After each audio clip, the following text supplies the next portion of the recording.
Hi all, welcome back to my channel. ഇന്ന് നമ്മൾ വന്നിരിക്കുന്നത് എളുപ്പത്തിൽ ചെയ്തെടുക്കാൻ പറ്റുന്ന ഒരു ഫിഷ് മുളകിട്ടേൻ്റെ റെസിപ്പി ആയിട്ടാട്ടോ. അപ്പോൾ നമുക്ക് അതിലോട്ട് 1 കിലോ ഫിഷ് വേണം, പിന്നെ ഒരു വലിയ ഉള്ളി നന്നായി ചെറുതാക്കി ചോപ്പ് ചെയ്തെടുത്തത് വേണം, പിന്നെ ഒരു മീഡിയം സൈസ് ജിഞ്ചറും 6 അല്ലി ഗാർലിക്കും കൂടി ഒരുമിച്ച് ചതച്ചെടുത്തത്, പിന്നെ 2 തക്കാളി നന്നായി ചെറുതാക്കി ചോപ്പ് ചെയ്തെടുത്തത്, പിന്നെ ഒരു മാങ്ങ നന്നായി തോലൊക്കെ ചെത്തി അരിഞ്ഞ് വെച്ചിട്ടുണ്ട്, പിന്നെ 3 പച്ചമുളക്. അപ്പോൾ മാങ്ങ ഇല്ലാത്തവർ നമ്മളുടെ വാളംപുളി ഇല്ലേ, അതൊരു ലെമൺ സൈസ് എടുത്തിട്ട് ഒരു ഗ്ലാസ് വെള്ളത്തിൽ ഒഴിച്ചിട്ട് അത് നന്നായി അരിച്ച് പിഴിഞ്ഞെടുത്താൽ മതി. അതല്ലാന്നുണ്ടെങ്കിൽ അതും ഇല്ലയെന്നുണ്ടെങ്കിൽ നമ്മളെ കുടംപുളി ഇല്ലേ, അത് വലിയ 2 പീസ് വെള്ളത്തിലിട്ടിട്ട് അതെടുത്താൽ മതി കേട്ടോ. അപ്പോൾ അതേ ഞാനൊരു മൺചട്ടി വെച്ചിട്ടുണ്ട്. അതിലോട്ട് ഞാനൊരു ടേബിൾ സ്പൂണോളം കോക്കനട്ട് ഓയിൽ ഒഴിച്ചു കൊടുത്തു. പിന്നെ നമ്മുടെ വലിയ ഉള്ളി നന്നായി ചെറുതാക്കി ചോപ്പ് ചെയ്ത് വെച്ചിട്ടില്ലേ, അതിട്ട് കൊടുത്തു. പിന്നെ നമ്മുടെ 2 ടൊമാറ്റോ നന്നായി ചോപ്പ് ചെയ്തെടുത്ത് അതിട്ട് കൊടുത്തിട്ടുണ്ട്. പിന്നെ നമ്മുടെ ഇഞ്ചി ഗാർലിക്ക് ചതച്ചത് ഇട്ട് കൊടുത്തു. പിന്നെ അതിലോട്ട് ഒരു ഗ്ലാസ് വെള്ളം കൂടി ഒഴിച്ചതിന് ശേഷം ഞാൻ അതിലോട്ട് ഒരു ടീസ്പൂണോളം മഞ്ഞൾപ്പൊടി ഇട്ട് കൊടുക്കുന്നുണ്ട് കേട്ടോ. അതിനുശേഷം ഞാൻ അതിലോട്ട് ഇട്ട് കൊടുക്കുന്നത് നല്ല വലിയ 2 ടേബിൾ സ്പൂണോളം കാശ്മീരി മുളക് പൊടി ഇട്ട് കൊടുക്കുന്നുണ്ട്. നിങ്ങളുടെ കയ്യിൽ കാശ്മീരി മുളക് പൊടി ഇല്ലെന്നുണ്ടെങ്കിൽ സാധാ മുളക് പൊടി ഒരു ടേബിൾ സ്പൂണോളം, പിന്നെ ഒരു 1/2 ടീസ്പൂണും കൂടി ആക്കിയിട്ട്, അപ്പോൾ ഒന്നര ഒരു ടേബിൾ സ്പൂണും പിന്നെ 1/2 ടീസ്പൂണും കൂടി ആയിട്ട് ഇട്ട് കൊടുത്താൽ മതി നമ്മുടെ സാധാ മുളക് പൊടി. പിന്നെ ഞാൻ അതിലോട്ട് ഇട്ട് കൊടുക്കുന്നത് പെപ്പർ പൗഡറാണ്.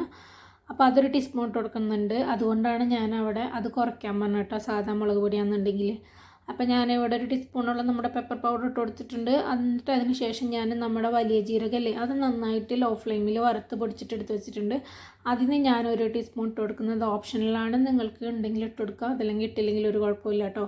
അപ്പോൾ അതേ ഞാൻ അതിൻ്റെ ഒരു ടീസ്പൂൺ ഇട്ട് കൊടുക്കുന്നുണ്ട്. പിന്നെ അതിലോട്ട് ഞാൻ ഇട്ട് കൊടുക്കുന്നത് നമ്മൾ കറിവേപ്പിൻ്റെ ഇല ഇട്ട് കൊടുക്കുന്നുണ്ട്. കറിവേപ്പിൻ്റെ ഇലയും കൂടി ഇട്ട് കൊടുത്തിട്ട് ഞാൻ കൈ കൊണ്ട് തന്നെ നന്നായിട്ട് ഒന്ന് ഉടച്ചെടുക്കുന്നുണ്ട് കേട്ടോ. അത് ഞാൻ അതിൽ കാണിക്കുന്നില്ല. അപ്പോൾ കൈ കൊണ്ട് തന്നെ നിങ്ങൾ ഉടച്ചെടുക്കാൻ ശ്രമിക്കുക. അപ്പോൾ നന്നായിട്ട് കൈ കൊണ്ട് തന്നെ ഉടച്ചെടുത്തതിന് ശേഷം ഞാൻ അതിലോട്ട് നമ്മുടെ 1 ടീസ്പൂണോളം മല്ലിപ്പൊടി ഇട്ട് കൊടുക്കുന്നുണ്ട്. പിന്നെ അതിലോട്ട് ഇട്ട് കൊടുക്കുന്നത് ഉപ്പാണ്. ഉപ്പ് ഞാൻ എപ്പോഴും ഇടാൻ പറയുന്നത് മറന്നു പോകുന്നുണ്ട്. ഞാൻ ആദ്യമായിട്ടാണ് വോയിസ് ഓവറൊക്കെ കൊടുത്ത് ചെയ്യുന്നത്. അപ്പം നിങ്ങളതൊന്ന് ക്ഷമിക്കണം കേട്ടോ. പഴയ വീഡിയോസിലൊക്കെ കുറേ മിസ്റ്റേക്കുകളുണ്ട്, അതുകൊണ്ടാണ് ഞാൻ പറഞ്ഞത്. അപ്പോൾ അതേ ഞാൻ ഉപ്പിട്ട് കൊടുത്തിട്ടുണ്ട്. പിന്നെ ഞാൻ അതിലോട്ട് ഒഴിച്ചു കൊടുക്കുന്നത് 1 ഗ്ലാസ് വെള്ളം കൂടി ഒഴിച്ചു കൊടുക്കുന്നുണ്ട് കേട്ടോ.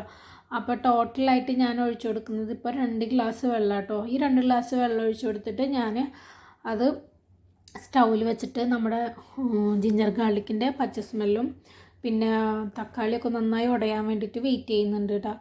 അപ്പം ഞാൻ പറയാൻ വന്നത്, ഞാൻ ഒരു ബീഫ് പിലാഫിൻ്റെ റെസിപ്പി ഇട്ടിട്ടില്ലേ, അപ്പോൾ അത് ഇട്ടപ്പോൾ ഞാൻ അതിൽ റൈസ് വേവിക്കുമ്പോൾ ഉപ്പിടുന്നത് ഞാൻ പറഞ്ഞിട്ടുമില്ല, ഞാനതിൽ കാണിച്ചിട്ടില്ല, ഒന്നുണ്ട് വിട്ടുപോയിട്ടുണ്ട് തോന്നുന്നുണ്ട്.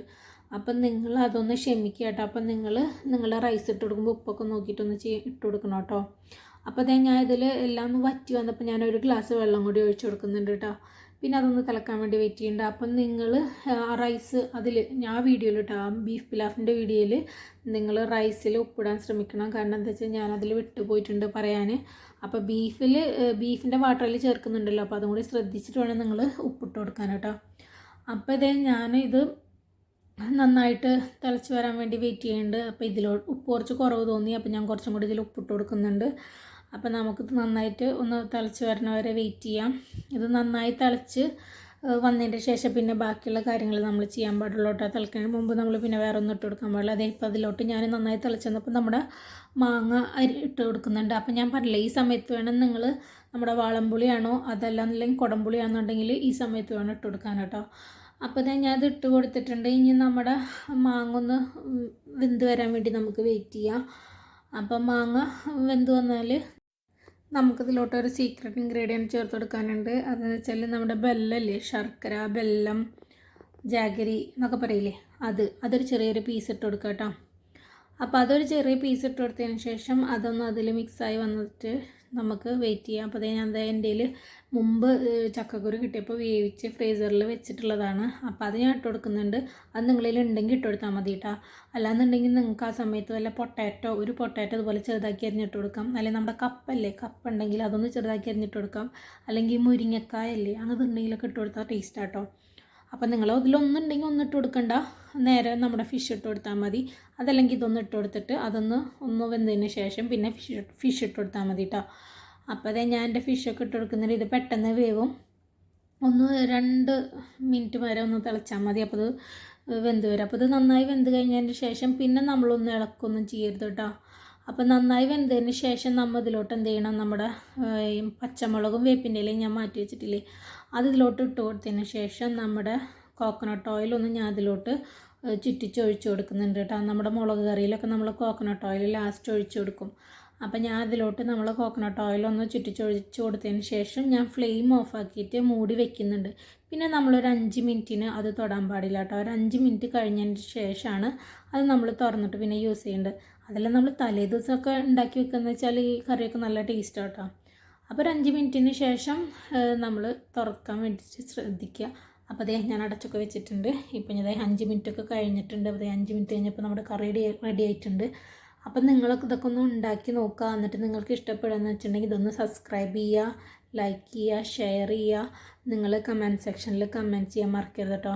അപ്പോൾ ഞാൻ വോയിസ് ഓവറൊക്കെ ചെയ്തിട്ട് കൊടുക്കുന്ന വീഡിയോസൊക്കെ ഒരുപാട് മിസ്റ്റേക്കുകളൊക്കെ ഉണ്ടാവും. ഞാനിപ്പോൾ രണ്ടാമത്തെ വീഡിയോ അതല്ലെങ്കിൽ 3ാമത്തെ വീഡിയോ ചെയ്യുന്നത്. അപ്പം നിങ്ങളതൊക്കെ ഒന്ന് ക്ഷമിക്കണം കേട്ടോ.